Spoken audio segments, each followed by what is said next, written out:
हज़रत मौलाना मोहम्मद आलमगीर हुसैन रज़वी अन्नाजरी, हज़रत मौलाना हुमायूं कबीर आज़ादी रज़वी हनाफी क़ादरी सहो काबिल एहतराम वल एहतराम उलमाए किराम श्रद्धाभाजन मुर्बियान किराम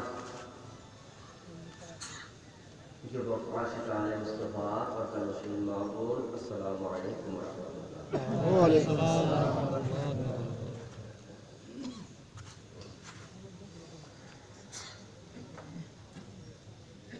দীর্ঘক্ষণ সন্ধ্যা থেকে জগৎ পর্যন্ত মুহাক্কিক উলামায়ে কেরাম থেকে গুরুত্বপূর্ণ আলোচনা আপনারা শুনে এসেছেন।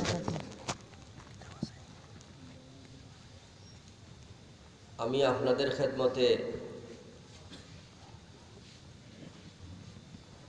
কোরআনে কারীম সূরাতুল মায়েদার 15 নম্বর আয়াতের উপর দু চারটি কথা রাখব। আল্লাহ পাক যেন এই আলোচনার ভিত্তিতে, এই আলোচনার বরকতে আপনি আমার ঈমানে বরকত দান করে কবর হাসরের ধরপাকড় থেকে হিফাজতের ব্যবস্থা দান করে করি আমিন আমিন। আল্লাহ তাবারাকা ওয়া তাআলা ইরশাদ করেন, হে আমার নবী আপনি ওয়াজ করুন, যাক্কির ফাইন্না যিকরা তানফাউল মুমিনিন, আপনি ঈমানের ওয়াজ করুন।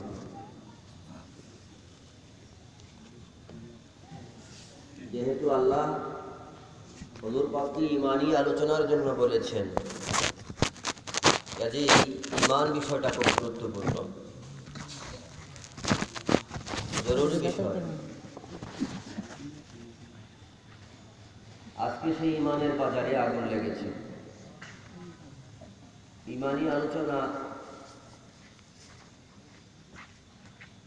এতদ অঞ্চলে সুন্নি উলামায়ে কেরামগণ দীর্ঘদিন যাবৎ করে এসছেন, আমিও করেছি। এক কথা, ঈমান হলো নবী মুহাম্মদুর রাসূলুল্লাহ সাল্লাল্লাহু আলাইহি ওয়াসাল্লাম।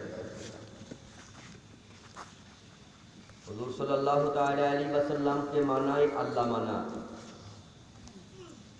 নবী না মানিয়ে আল্লাহ মানা যায় না। নবী না মানিয়া কোরআন হাদিস